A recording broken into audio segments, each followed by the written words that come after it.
How's it going, guys? Today I wanted to do I got about 12,000 miles on my truck now. I was planning on doing this at 10,000 miles, but I've just been real busy. I haven't had a chance, so figured to do we'll call it a 12,000 mile review now that we got almost 12,000 miles on it. Just let you know, just tell you what I like about the truck, what I don't like about it, and overall impression on it.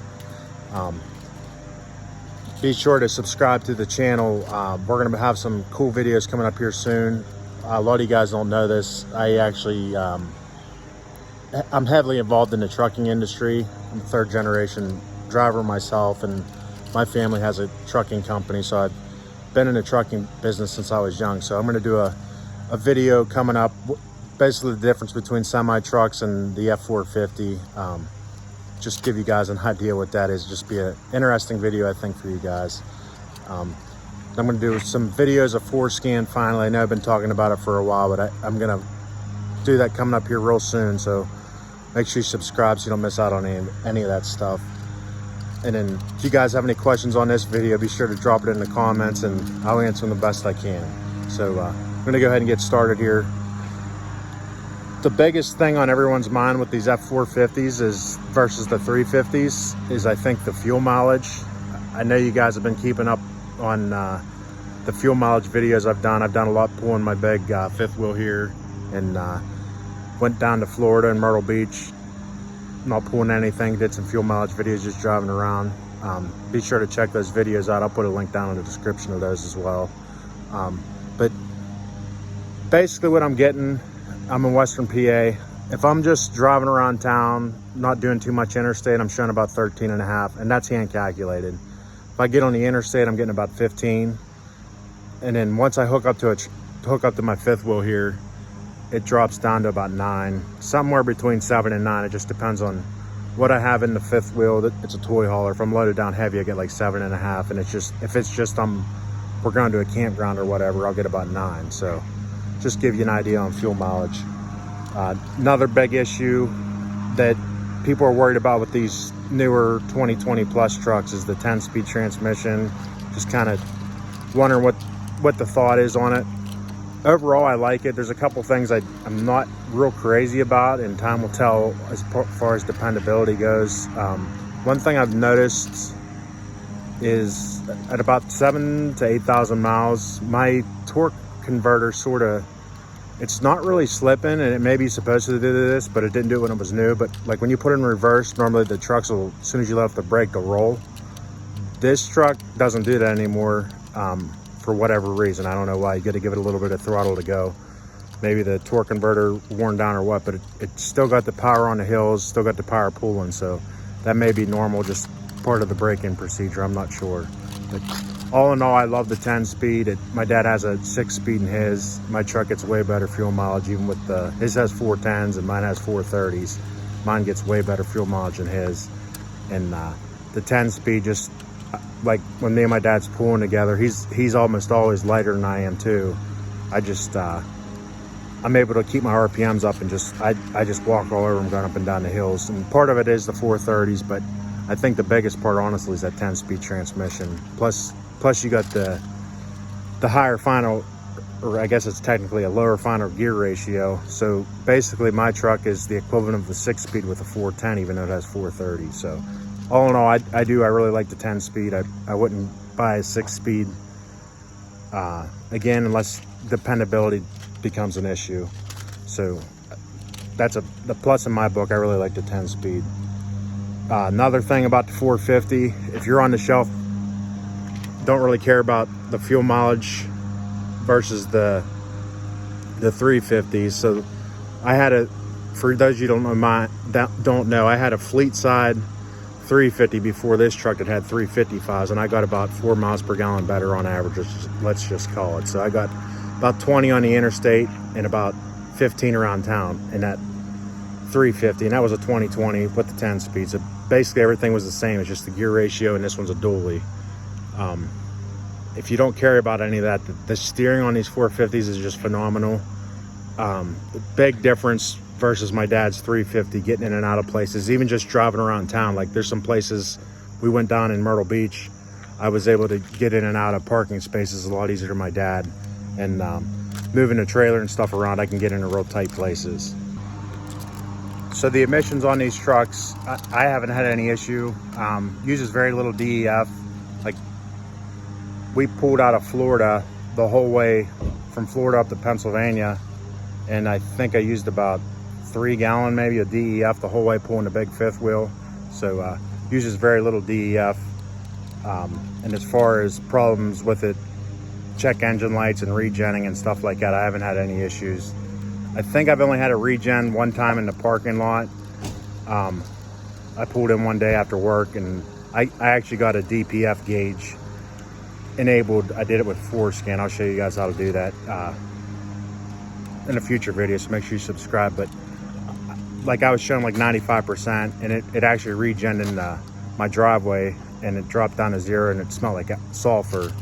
But that's the only time, well, not really sulfur, more like someone was paving. But that's the only time I think it regens sitting still. Most of the time it doesn't go down the interstate. I can tell the difference in my fuel mileage. Like, I might be showing 15.5, and then all of a sudden it'll drop down to like 13. So that's the only way you can tell it's regen. And power wise and everything, it's still all there the whole way through the regen.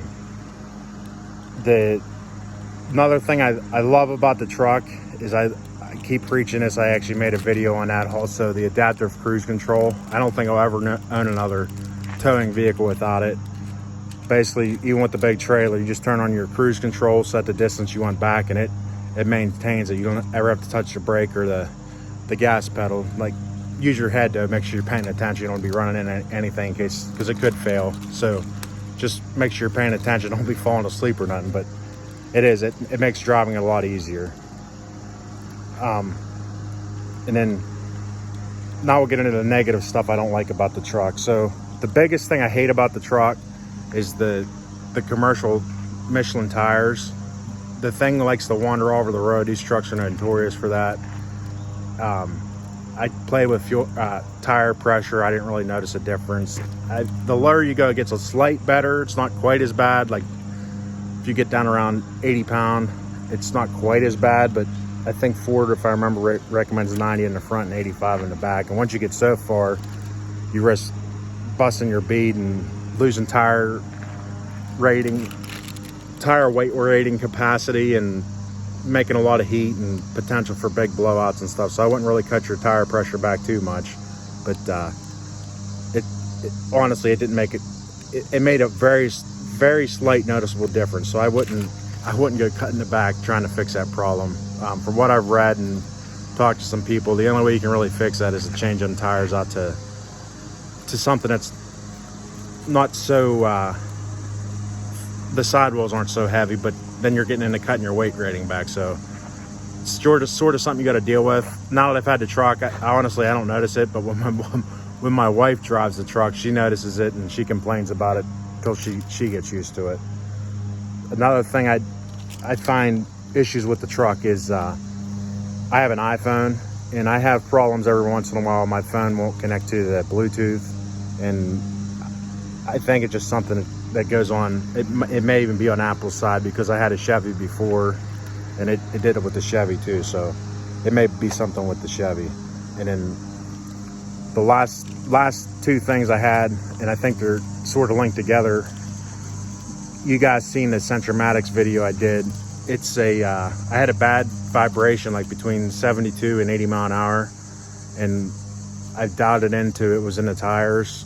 It felt like it was in the right front actually, and it was making my tires was wearing. I mean, I caught it in time where it wasn't so bad, but my tires was wearing real funny, like getting scissor backs and stuff like that. So did a little bit of research, and I picked up a set of Centromatic wheel balancers, put them on, and it completely cured the problem. I highly recommend them. It took the vibration right out. Plus, they say it's going to fix this tire issue I have too. So we'll see. Time will tell with that. Overall impression with the truck, honestly, I love it. It's my favorite pickup I've ever had.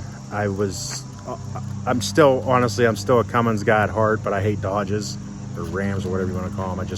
I like the engine. They're simple, they're in line, but that's not to say I don't like the Fords. It's just a little bit more complex, the V8s, and there's all kinds of stuff jammed under the hood on these V8s. Even the Duramaxes are the same. But reliability wise, like I said, it's been 12,000 miles. I haven't had one check engine light, nothing the whole time. So really impressed with the truck. The thing's so easy to drive. It's like driving a car.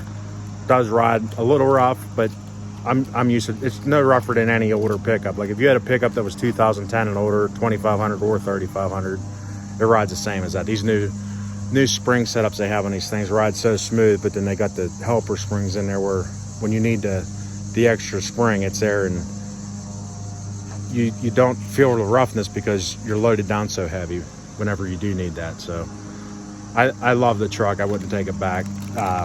The only other thing I did besides the Centromatics is I did put the window tint in. I don't know if you guys saw that video, but I just like the look of it. Plus it made the inside a little bit, not the inside, but it made not necessarily the temperature, but it made, like, when you was touching the doors and stuff before, like my kids' car seats was really hot.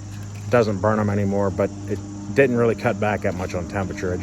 I think it just stopped the intrusion of the sunlight from getting into the stuff inside the vehicle, which is sort of what I was after. I was mainly worried about, this is the King Ranch with the limited dashboard, or with the leather dashboard. So I was worried about the leather getting broke down over time. So that's what I was after.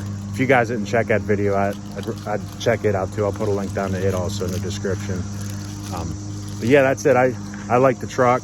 If you guys have any questions about it, be sure to drop it down in the comments and we'll answer them for you. And be sure to subscribe so you can keep up on them forescan videos we got coming up. And like I said, I'm going to do a video here pretty soon on what the difference is between a heavy duty pickup like this and a semi truck.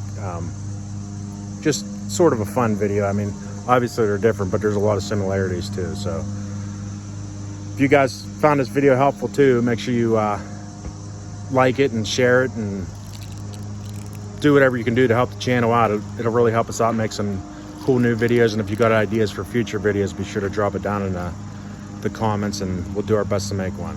So that's it for this one.